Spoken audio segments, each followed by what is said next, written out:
Estamos escuchando la hora samaritana con Adrián y Sergio. Hola, muy buenos días nuevamente, gente. Vamos a saludar diferente hoy. Estamos en la hora samaritana 100.9 FM del Norte. Como todos los domingos, acá estamos con Sergio. Yo soy Adrián. ¿Cómo andás, Sergio? Bien, Adriancito, buenos días a la gente, buenos días a la gente de la radio. Un día especial hoy. Y acá estamos firmes, al lado del micrófono, como Dios manda, ¿no? Como Dios manda, exactamente. Bueno, hoy es un día especial para nuestra provincia, porque hay elecciones legislativas, y bueno, y eso siempre nos lleva a cambios, ¿sí? Es un día de revuelo, donde todo el mundo va, viene, los colegios se llenan, y uno está pendiente siempre a eso. Y bueno, nosotros como cristianos que somos, es un día también importante porque debemos cumplir con las obligaciones de ciudadanos, y también tenemos que buscar el candidato que más principios cristianos tenga, en realidad el que tenga todos, pero dentro de lo que se puede tenemos que elegir el más bueno, o por lo menos el menos peor, siempre terminamos eligiendo. Tenemos que hacer una consulta intensa a nuestra mente, a nuestro corazón y votar con eso, votar con el corazón, o sea, no al candidato que más nos parece o que viene, o no sé, al candidato que más nos llene el corazón, sino que nos llene la mente, ¿no? Porque esta es una decisión razonada.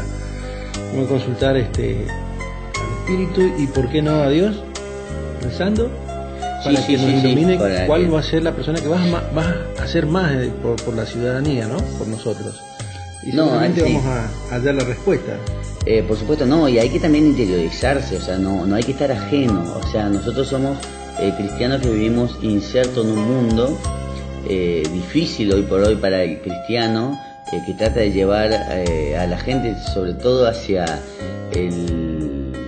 hoy por hoy, hacia el relativismo, hacia lo que ellos llaman el laicismo, que realmente para mí no es la palabra justa, pero utilizan el Estado laico y la escuela laica cuando quieren sacar a la religión o sacar a Dios de entre nosotros, porque Dios nos molesta cuando nos exige cosas que nosotros no queremos, o sea, hacer bien las cosas, no ser corrupto, ser generoso.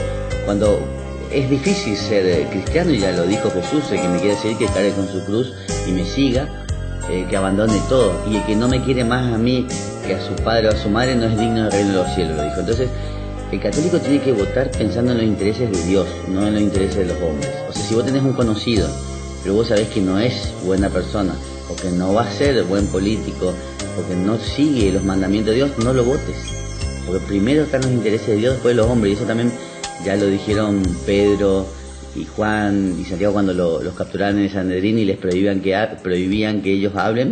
Ellos decían que tenían que obedecer a Dios antes que a los hombres. Y nosotros como cristianos también, o sea, sean muy conscientes hoy cuando vayan a votar, que todo lo que nosotros hagamos va a ser tenido en cuenta en el juicio. Todo nuestro voto pesa mucho, no solo para nosotros, sino para toda la sociedad, el bien o el mal que podamos inferirles. Claro, obviamente, como decís vos, nosotros somos los que van a recibir, digamos, estoy pensando en otra cosa, estoy pensando en carta a los romanos, pero bueno, vamos a recibir nosotros el efecto de nuestro juicio acá temporal. Entonces nosotros tenemos que usar todas las herramientas que nos da la moral católica, exigir de las autoridades que van a ser electas el cumplimiento de todas esas magníficas reglas que podemos encontrarla, como decía recién, en la carta, primero las enseñanzas de Dios, de Jesús, y segundo lo que enseña Pablo, como que tiene que ser una autoridad que ha sido elegida por el pueblo, y de ahí sacar lo mejor. Pero yo te vuelvo a reiterar, tiene que ser una elección pensada, tiene que ser una elección propia, individual, donde analicemos todos los aspectos de la persona y lleguemos a una buena conclusión. Y no el corazón, no el amiguismo, no otras cosas que en definitiva nos van a llevar a equivocarnos. Ya estamos cansados, ya los argentinos, de equivocarnos, estamos cansados de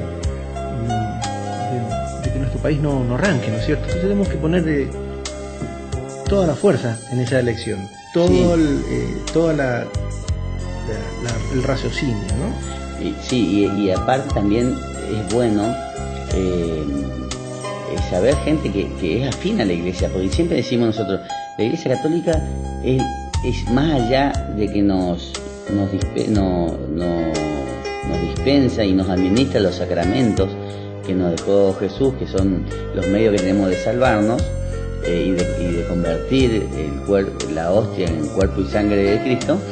También tiene una doctrina social que está muy estudiada y muy hablada por todos los últimos papas, vienen hablando de esto, que forma parte también de la iglesia metida en la sociedad. La iglesia, lo que siempre dice el Papa Francisco, los papas tienen que tener olor a ovejas. No es una iglesia cerrada, sino abierta, inclusive con este tema de que se armaron o se están armando partidos políticos cristianos exclusivamente. Lo que dice el Papa Francisco es que no conviene polarizarse o sectorizarse. El cristiano tiene que estar metido en todas partes y donde esté, evangelizar y cambiar el núcleo, ¿sí? O sea, tiene que haber cristianos por decirlo, peronismo, radicalismo, en todos, y cambiar a su entorno, o sea, hacer ver las enseñanzas de Dios, hacer cambiar, tratar de cambiar. O sea, esa es nuestra misión. No tratar de llegar nosotros y polarizarnos y empujarlo o echarlos al que nosotros consideramos corrupto, porque ahí no estamos haciendo lo que nos pide Jesús, no estamos haciendo misericordia, sino justicia. Entonces nosotros primero no tenemos que juzgar, tenemos que enseñar. Es difícil, pero hay que hacerlo. Y Dios todo lo ve. Cuando vos te dicen, entonces Dios, ¿por qué permite esto? Dios permite porque nos da libertad y nos da oportunidad que nosotros cambiemos. Pero cuando Dios no permite más y actúa siempre de una manera brusca para conseguir un cambio. O sea, cuando Dios ya no tolera la injusticia, actúa de manera evidente. Entonces, esperemos, confiemos en la divina providencia. Y otra cosa que me hace siempre ruido en la cabeza, cuando Poncio Pilato le dice a Jesús, que justamente pasamos ahora la Pascua, entonces fueron lecturas no muy alejadas en nuestra liturgia, de que él tenía el poder de soltarlo o condenarlo, y Jesús le dice, no tendrías ningún poder sobre mí si Dios no te lo habría dado o permitido. O sea, los políticos creen que tienen poder, pero todo ese poder siempre va a depender de que Dios le deje o no le deje. Entonces no hay que abusar, hay que actuar el poder para el bien, hay que actuar ese cargo que tienen para ayudar, para llegar a su salvación. La mayoría lo usa para arruinarse. Desgraciadamente se van a dar cuenta tarde cuando tengamos el juicio. Bueno, eso es importante porque es la pérdida de la visión, ¿no es cierto?, de la eternidad del espíritu. Y yo creo que la política hoy está muy desprendida de Dios. Hoy el que habla de política parece ser, como decíamos la otra vez, un místico, ¿no? Es como algo descolgado de la vida real. Y es lamentable, estamos volviendo un poquito a lo que vos dijiste recién al comienzo, de que estamos haciendo transitando este camino del laicismo muy áspero, muy separado de Dios. Y así se ven en las políticas que hoy se están tratando de implementar, ¿no? Yo pienso que un político tiene que tener, como dices vos, tiene que tener una influencia cristiana, ya sea católica, ya sea de otra visión, pero bueno, principalmente católica, yo espero que sí sea. Pero bueno, siempre que sea dentro del cristianismo me parece que es excelente.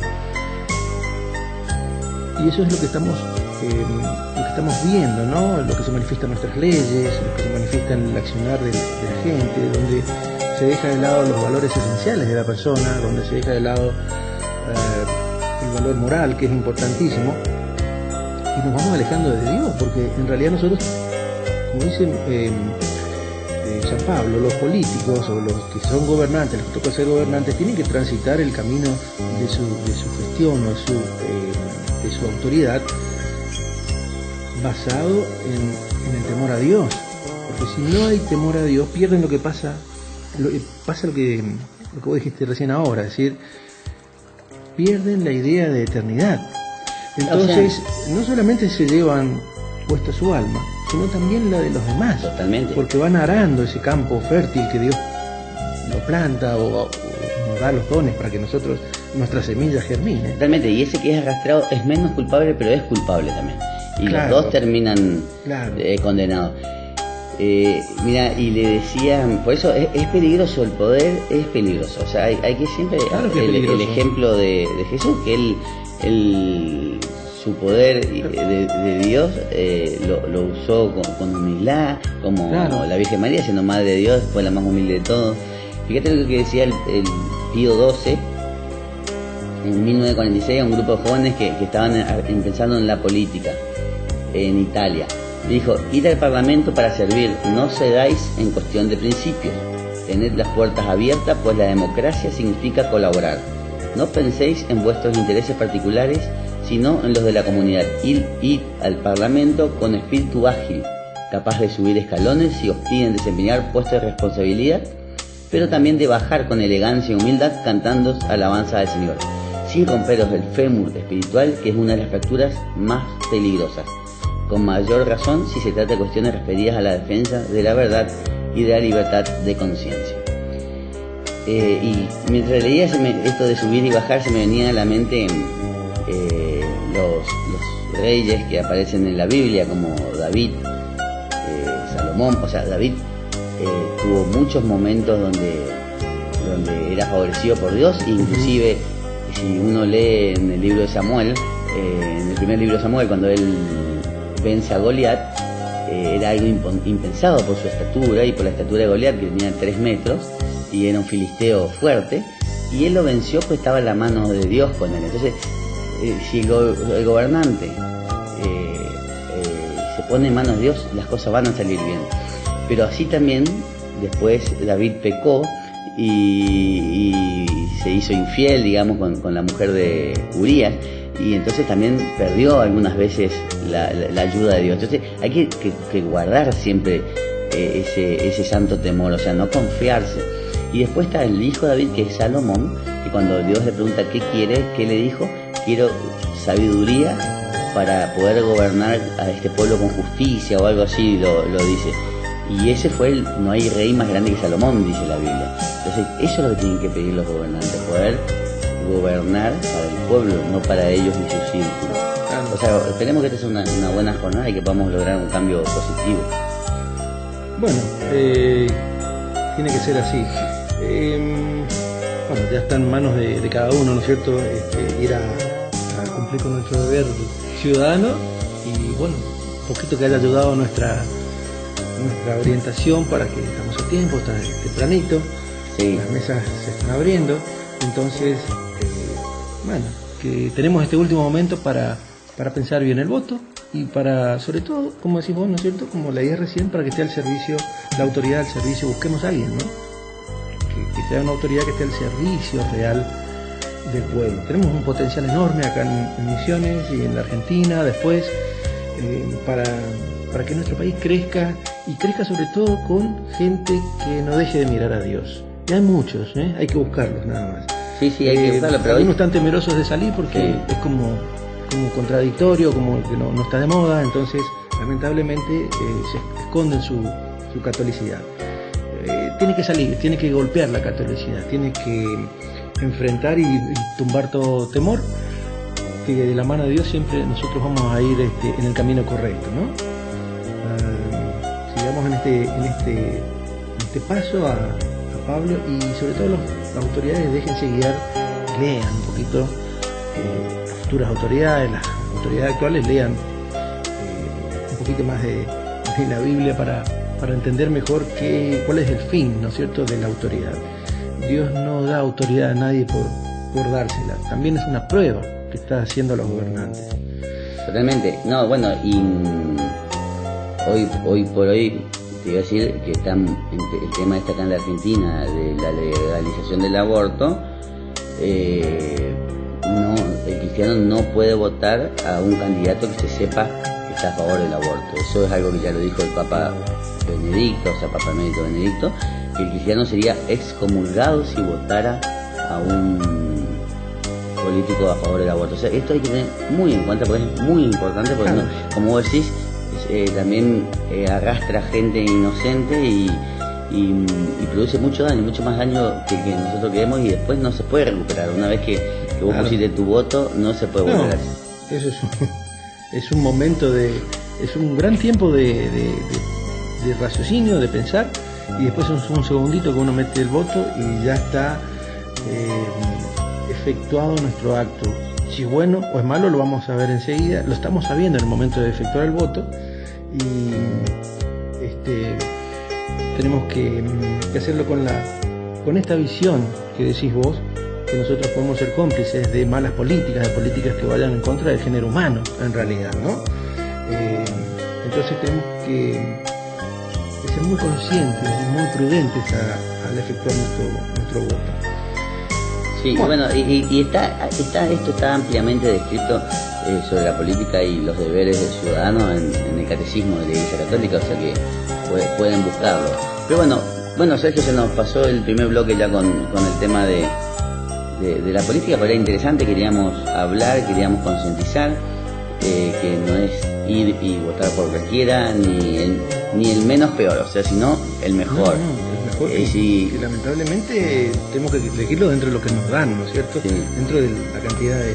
Bueno, pero también está el voto en blanco. Si uno no está de acuerdo con ningún candidato, También, tiene que obviamente, hacerlo saber. También es una forma de expresar... Porque uno dice el voto una blanco negativa. se pierde, pero no, uno tiene que poner su postura.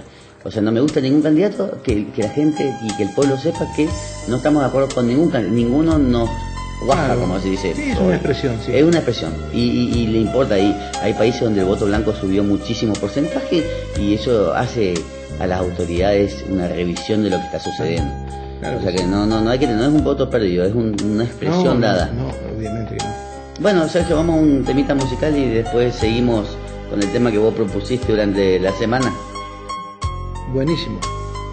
Así que vamos con Fernando, un temita musical.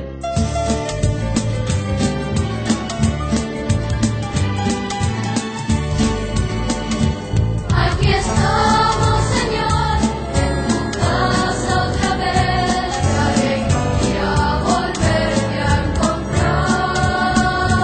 Vamos a compartir y a expresar nuestra fe como hermanos en torno a tu altar.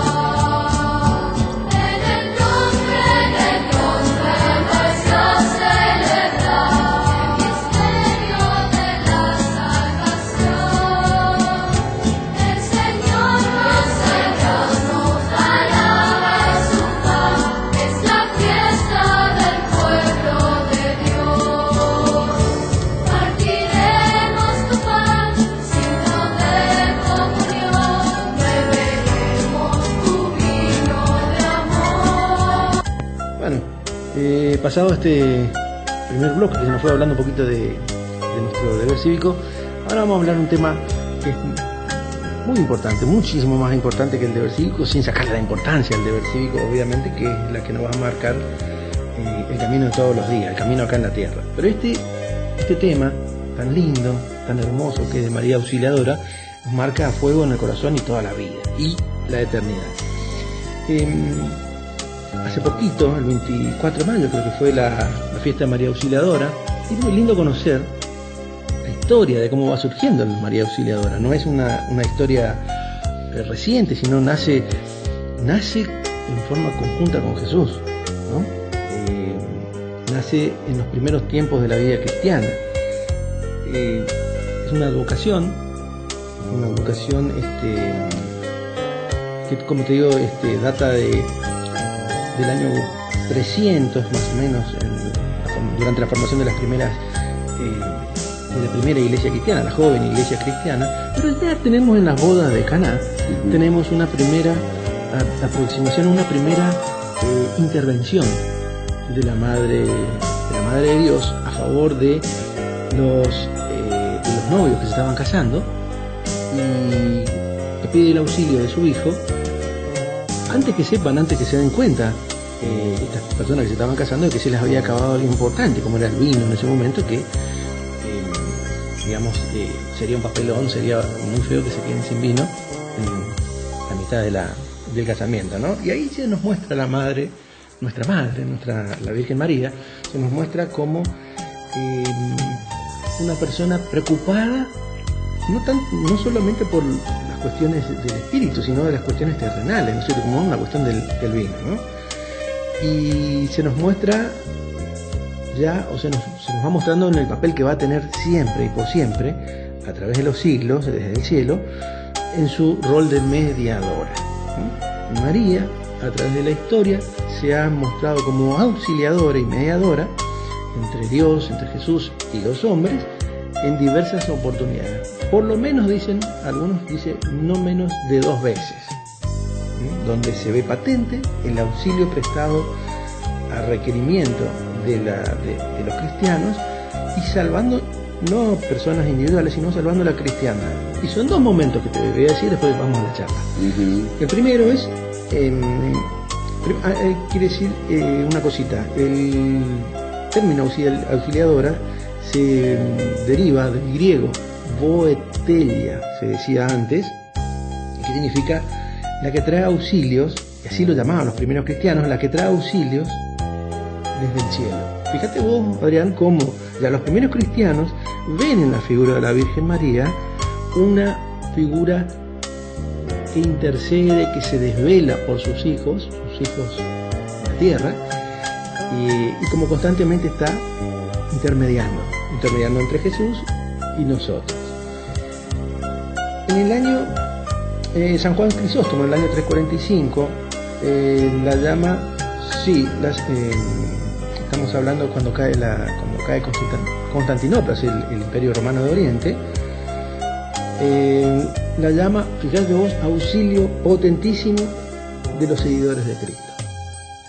Auxilio potentísimo. Fíjate la fuerza que le da a la Virgen María el arzobispo de Constantinopla, ¿no? Y bien cae Constantinopla, 345 después de Cristo, es el auxilio potentísimo de los seguidores de Cristo. Pero, o sea, ya lo hablamos en otro programa, lo pueden buscar si quieren, sobre la intercesión de María y el papel de María. O sea, ya cuando el ángel del Señor le saluda, el ángel le dice: bendita tú eres de todas las mujeres, o una mujer también le saluda, bendita a Jesús, le dice: benditos los pechos que te dieron de mamar, o Isabel le dice: la madre de mi Señor. O sea, en la Biblia hay demasiadas veces, cuando en los Hechos de los Apóstoles describe Lucas y dice: estaban los apóstoles, las mujeres y María, la madre del Señor. O sea, la separa de las mujeres.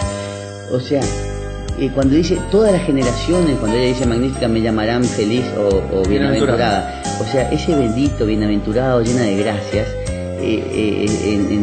para el lenguaje de Dios significa mucho, ¿no es? Claro. Inmaculada también. Entonces, cuando dijo por todas las generaciones, dijo por todas las generaciones, desde el comienzo hasta el final del mundo, no hasta el año 1500 que a alguien se le ocurrió sacarle ese papel. O sea, a lo que voy es que ya hablamos de esto y está muy claro todo eso. Esta es una advocación diferente. Es una advocación, pero una advocación, digamos, que se presenta a la Virgen María desde el comienzo. Sí, totalmente. Ya en su rol. A mí lo que me llama la atención es cómo la veían los primeros cristianos. Y hoy, gracias a Dios, se la ven con todo su esplendor a la Virgen María. Sí. Entonces, pero nos falta esa fuerza de traerla como auxiliadora nuestra. Hoy hablamos de los políticos, ¿no es cierto? Puede ser una perfecta auxiliadora de cualquier persona que esté gestionando el gobierno de todo el mundo, no solamente de nuestra provincia, nuestro país, lo que sea. Tener la figura de la Virgen María como intermediadora, como auxiliadora. Ya sé que en todas las advocaciones, y lo hemos hablado, en todas las advocaciones está el rol de intermediaria entre nosotros. Pero este es un rol específico. Pero aparte, fíjate que ya porque nosotros somos muy eruditos cuando nos conviene, los hombres. En la historia antigua, si uno busca, la madre del rey tenía una importancia importantísima, valga la redundancia, en el reino. O sea, la madre del rey tenía con mucho respeto. Inclusive yo no sé si la madre del rey no era la reina en vez de la mujer del rey, ¿sí? Me parece que la madre del rey era la reina. Y justamente es la figura que se le da a María, la madre del rey de reyes, O sea, la madre del rey del mundo. Claro. Entonces no es para menos, pero la historia decía, no me acuerdo muy bien ahora cómo era la historia de ese momento donde que contaba el padre Sam en una de sus charlas, cómo la madre del rey la tenía en cuenta en esos reinos, y creo que suplía cuando el rey no estaba, o sea, tenía un Es muy papel posible importante. porque obviamente la madre en algún momento habrá sido reina junto al hijo del rey, obviamente junto a su marido. Evidentemente quedaban, esos cargos no se perdían. Claro. Aparte era la consejera más grande. Bueno, y cuando el La rey se consejera más iba, grande del rey. o cambiando el tema un poquito de la Biblia, pero cuando el rey se iba a otro lado y decía, le dejaba a alguien a cargo del reino, le decía, te doy las llaves del reino. Mientras yo no estoy, tú eres el encargado. Por eso Jesús le dice a Pedro, te doy las llaves del reino. Cuando está por ascender en los últimos capítulos, los evangelios, dice, te doy las llaves del reino. Lo que quedaste en la cielo, en el cielo quedará todo, lo que dejaste en la tierra quedará desatado en el cielo. Le dio las llaves. Yo me voy, vos sos el encargado. Le dio las llaves del reino. Eso también es algo que viene de la historia de los judíos. Claro. Lo que vos me haces hincapié es en la importancia de la Virgen María. Yo, fíjate vos que tiene muchas advocaciones. Tenemos María, Reina de la Paz, María, digamos, la Reina del Rosario, porque es una figura que nosotros tenemos que venerar muchísimo. Pero esta especial advocación es nuestro puente, te diría nuestro único puente, o nuestro puente más efectivo. Por ahí los hermanos cristianos no estarán de acuerdo en utilizar a la Virgen María, pero la Virgen María fue utilizada desde el año desde la boda de Caná, desde Pedro, desde el que le siguió a Pedro. Yo te leo una historia del año 345, pero ya la Virgen María, como bien decís vos, tenía un rol importantísimo al lado de los apóstoles. No sé vos, pero pero nos marca, sí. yo en mi juicio la quiero a la Virgen a mi Indudablemente derecha. vas a tener La quiero ver. Bueno, el día es el día que nosotros tenemos, y esto lo podemos ver cuando cuentan las compañeras de la Madre Teresa de Calcuta, la Santa Madre Teresa de Calcuta, presencian al día de su muerte una pelea constante y cómo estaba orando a María, la Madre Teresa, y en ese momento normalmente se dice, lo podemos ponerle al padre Amort, que ya falleció, pero como gran exorcista contemporáneo, como en ese momento, no en el día del juicio final, en nuestra muerte, como la Madre, la Virgen María, la Madre de Jesús, nuestra Madre, está pujando por nuestra alma, está defendiendo a capa y espada ante el demonio, claro. Después vendrá el juicio, no sé cuándo y cómo será, pero en ese momento es nuestra gran aliada, e indudablemente la vamos a tener, pero esto tenemos que creerlo firmemente, es así. Te digo lo de la Madre Teresa porque ella estaba en un estado de inconsciencia, se estaba yendo, le faltaba el aire, y aún le sorprendía, no me acuerdo en este momento cómo era, no me estoy acordando, que había incluso que quedó hasta ahora, sigue como la principal, la muy viejita, pero la principal de la orden de la Madre Teresa. Cómo le llamaba la atención la pelea en ese momento y cómo la Madre Teresa no dejaba de rezar, y de rezar a la Virgen María. Fíjate vos, a nosotros nos sería muy difícil que nos falte el aire, porque evidentemente estaba agonizando y no dejaba, evidentemente había una pelea que le llamó sobremanera a toda su gente que estaba alrededor. Bueno, una cosita más, dos cosas que nos ponen, que nos resaltan la importancia, ¿no es cierto? En 1473, esto es historia pura, ¿no? Pero nos da la pauta de qué fuerza tiene la Virgen María. En 1473, en la batalla de Lepanto, por Constantinopla, del bajan aproximadamente unos 200.000 árabes que querían invadir Roma. En ese momento estaba San Pío V como el Papa, y los cristianos eran relativamente pocos, no estaban preparados, ya habían pasado las cruzadas, ya el movimiento cristiano no intentaba volver a recuperar lo que era el antiguo imperio romano, no intentaba volver a Constantinopla, sino que el centro de la batalla hoy era el centro del poder temporal del Papa, ¿no? Era en la misma Roma. ¿Qué hace San Pío V? Llama a todos los católicos a rezar, dice una palabra muy linda, dice, propone asaltar el cielo incansablemente con los rosarios, llamando, pidiendo el auxilio de la Virgen María, llamando dedicando los rosarios a María de Dios Auxiliadora. Y tiene una visión donde la batalla de Lepanto es una batalla muy desigual, porque venían en barco los turcos y los barcos de los cristianos. Imagínate un ejército de 200.000 turcos y es recibido frente a las costas de Italia por una pequeña cantidad de barcos más chicos. Bueno, el Papa tiene una visión donde ve que ganan los cristianos. ¿Pero qué gana? Gana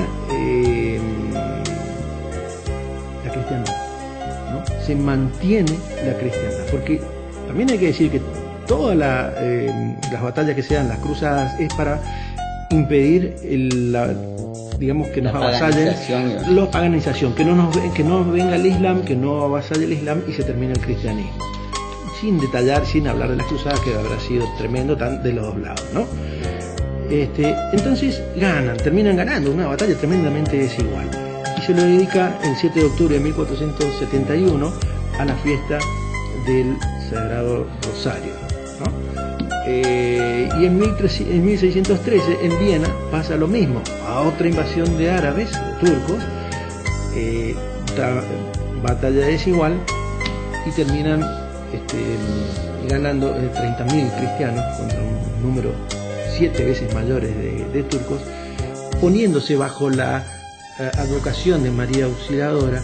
Terminan dando vuelta una batalla que fue épica a las puertas de Viena, y termina salvándose el cristianismo, pidiendo el auxilio de la Madre de Dios, Madre del Cielo Auxiliadora. Esos son dos pequeños instantes de la historia que la historia recoge, y que la religión también recoge, y por supuesto se la atribuimos porque semejante disparidad de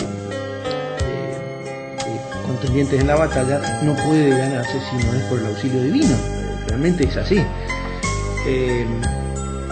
Y bueno, en realidad la historia también está muy llena de estos auxilios que nos da la Madre de Jesús del Cielo. Claro, sí, por supuesto siempre intercedió también en Rusia, con la época del comunismo también intercedió. Bueno, sí, pero es una deuda. Creo que era Fátima la que en esa época también. Sí, Fátima, claro, que sale para digamos, una de las orientaciones que da la Virgen es que se consagre a Rusia, a la Rusia como país, al corazón de la Inmaculada Sagrada María, el corazón inmaculado de María. Esto en realidad se hace a medias, ¿no? No se llega a hacer durante el papado de Juan Pablo II, sino que se consagra al pueblo de Rusia, al Inmaculado Corazón de María, pero no termina de consagrarse totalmente al país, que es lo que pretendía la Virgen, pero bueno, así se aceptó en ese momento. Bueno, así como también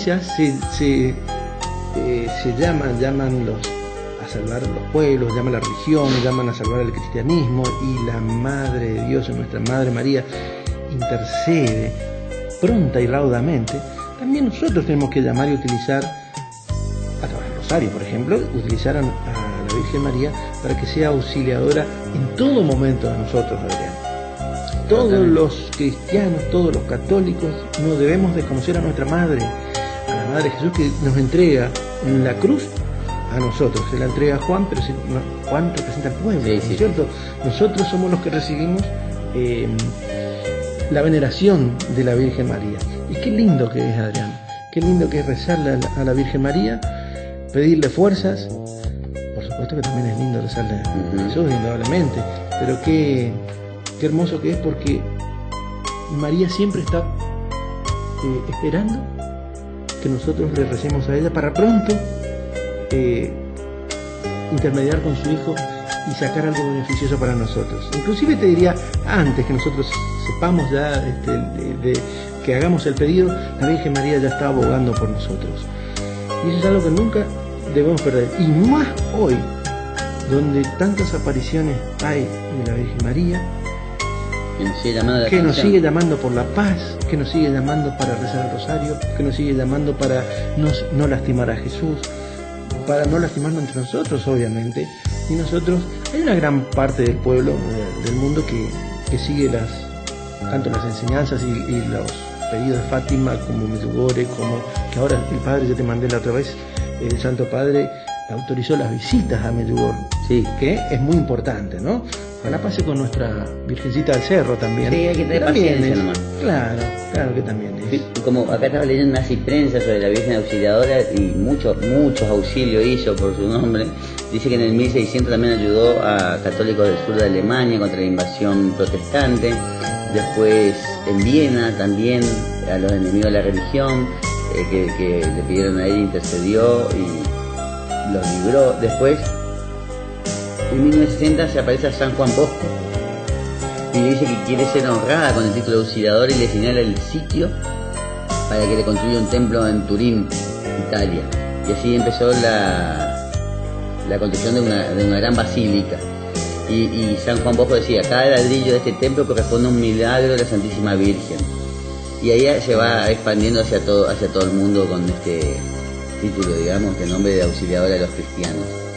Pero ya en el año 1000, como dijiste, ya se le nombraba por haber liberado sí, a los cristianos. En Ucrania se festeja el 1 de octubre.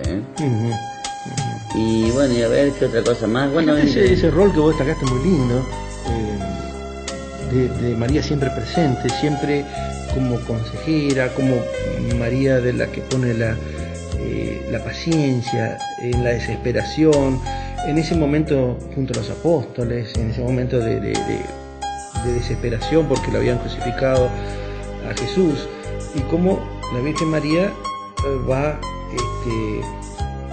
acompañando, porque no dice nada la Biblia, pero todos acudían a María. María es la que no va al sepulcro, María es la que está rodeando a los apóstoles, o los apóstoles pidiendo el consejo de ella, ¿no? Y o sea que ya desde la propia existencia de la Virgen María ya está brindando auxilio a las aflicciones de las almas, a las aflicciones de nada menos que los apóstoles, ¿no? Que vacilaron en su momento. Bueno, vamos a un temita musical, ya que se fue este bloque, y seguimos en el próximo bloque. Cristo es mi prometido, Él es toda mi vida, enamora mis ojos al contemplar su faz. Él recubrió de estrellas mi manto de doncella, fulgura en mi dedo su anillo nupcial. Yo soy la prometida del Señor de los cielos, de aquel a quien los ángeles por siempre servirán. Una virgen por madre escogió aquí en la tierra. Padre es el Dios vivo, que no tiene final. Bueno, seguimos en este tercer bloque. Bueno, como para que la gente, sí, último, y que la gente nos está escuchando, por supuesto que el domingo para el cristiano gira en torno a la misa y al Día del Señor, más allá que ya hablamos que esto va a ser un domingo agitado por las votaciones, pero no nos olvidemos que lo más importante es el culto a Dios, sin dejar de cumplir nuestros derechos civiles. Y bueno, hoy les vamos a leer el Evangelio, pero el Evangelio habla de la ascensión de Jesús a los cielos, igual que la carta de los Hechos de los Apóstoles, pero explicada por San Lucas. Y hay una carta de los Efesios que está este domingo que me gustó, que es de Efesios 1, 17-23, que el Dios de nuestro Señor Jesucristo, el Padre de la Gloria, os dé espíritu de sabiduría y revelación para conocerlo, ilumine los ojos de nuestro corazón, para que comprendáis cuál es la esperanza a la que os llama, cuál la riqueza y gloria que da en herencia a los santos, y cuál la extraordinaria grandeza de su poder para nosotros, los que creemos, según la eficacia de su poder poderoso, de su fuerza poderosa que desplegó en Cristo, resucitándolo de entre los muertos y sentándolo a su derecha en el cielo, por encima de todo principado, potestad, fuerza y dominación, y por encima de todo nombre conocido, no solo en este mundo, sino en el futuro. Y todo lo puso bajo sus pies y le dio a la Iglesia como cabeza sobre todo. Ella, su cuerpo, plenitud del que lo acaba todo en todos. Palabra de Dios. Bueno, Señor. Bueno, es una hermosa lectura, ¿no? Una hermosa escritura de San Pablo. Una lectura corta, pero que te dice todo. Te sacan todas muchas dudas que uno tiene. Te aclara todo, sobre todo ¿Cómo pone la fuerza, ¿no? En la Iglesia de Jesús. Sí, acá nombra a la Iglesia claramente como cuerpo y Jesús como cabeza. O sea que esto ya es inseparable de que la Iglesia Católica es la verdadera Iglesia. Y cómo pide que uno pida a Dios esa sabiduría, esa revelación, para que nos ilumine y para que cada uno pueda descubrir qué es lo que tiene que hacer en el momento en el que esté, en la circunstancia que esté. Qué lindo sería que primero que ya no puedo salir de la política porque hoy es un día muy importante, bueno, pero hoy nos llama mucho la política, ¿no? Está muy ligada a la claro, religión. que los gobernantes primero le pidan a Dios sabiduría para gobernar, como hizo Salomón, y que en la misa hoy vayan y recen por el pueblo, no solo por sus intereses, ¿sí? No solo por el poder y lo significa tener autoridad, sino saber utilizarla también. Y si no le tocó ganar, saber controlar, saber estar del otro lado, bajar unos escalones con humildad, como leíamos hoy, pero siempre atento para seguir trabajando en la verdad, para impedir la corrupción, es difícil. ¿Qué le pasó a Juan el Bautista cuando le decía a Herodes que no era lícito lo que él hacía? Perdió la cabeza. Pero bueno, perdió la cabeza, pero ganó el cielo. Claro. Hoy no nos van a cortar la cabeza, pasan muchas otras cosas, te desprestigian de otra manera, pero hay que pensar que Jesús dijo ya que los discípulos no son menos que el maestro y van a sufrir persecuciones. O sea que no hay que tener miedo de eso. Eso es algo previsible de que uno está haciendo bien las cosas en este mundo que va contrario. Pero hay que tener fuerza, no hay que desanimarse ni ceder a la primera vicisitud que hay. Yo siempre digo, si Dios está con nosotros, ¿quién con nosotros? Nadie nos puede. Si Dios está con nosotros, aunque haya un ejército como estuvimos leyendo de 10.000 personas, no nos van a poder vencer porque hay demostradas ejemplos en la Biblia donde, sobre todo David, y en la historia, como David con 1.000 hombres vencía a 10.000, y porque estaba con Dios, y los israelitas en el camino de Egipto, de la liberación de Egipto. O sea, hay un montón contra los egipcios y un montón de otras pruebas, pero hay que tener fe. Y saber mirar con lo que leíste vos, ¿no? Con sabiduría, pedir la sabiduría. Bueno, no puedo agregar más nada después de tan lindas palabras, Adrián. Bueno, que sea un día hermoso y con un buen final hoy, ¿no? Con un final, no solamente un final cívico bueno, sino que salgan los mejores. Siempre la Virgen, viste, de Salta, nosotros nombramos, era la San Nicolás, no me acuerdo, dijo que de Argentina iba a salir una gran evangelización.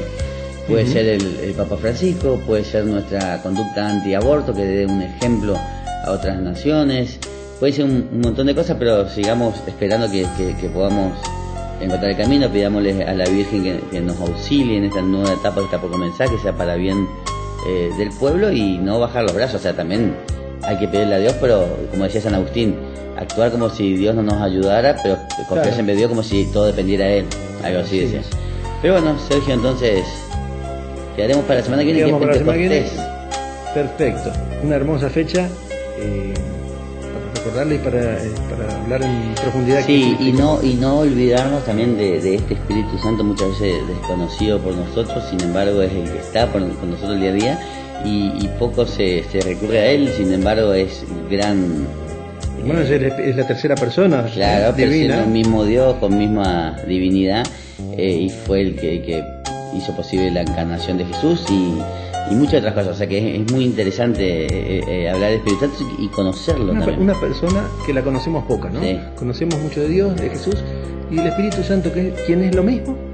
es el obrador ahora y no lo conocemos. El motor que nos dejó Jesús, o sea, el obrador ahora de los milagros y de muchas otras cosas. Pero sí, es cierto, hay que conocer, pero bueno, para eso también hay que pedir conocerlo y rezar y pedir, como dice acá el texto de hoy, pedir la sabiduría a Dios.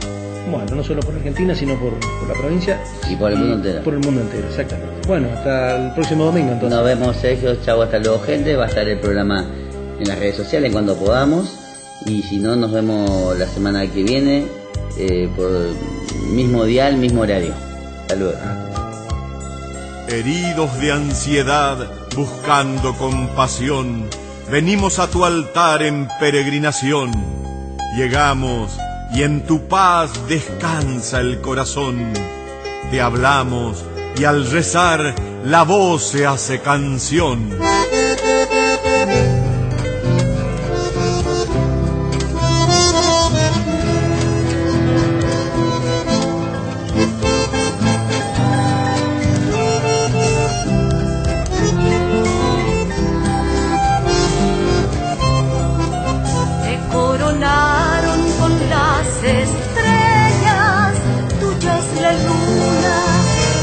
Del sol, de ojitos negros y tez morena, correntinita, madre de Dios, azul el manto como tu río, blanca mantilla, leñandutí, reina y señora por 4 siglos, sos pura y limpia, María Itatí. Carita de nogal, manitos de timbó, Jesús de los abad, del viejo yaguarón. Vos sos tierra sin mar, extranjera de Dios. Mira nuestra orfandad, cura nuestro dolor. Mostranos a Jesús, danos tu bendición.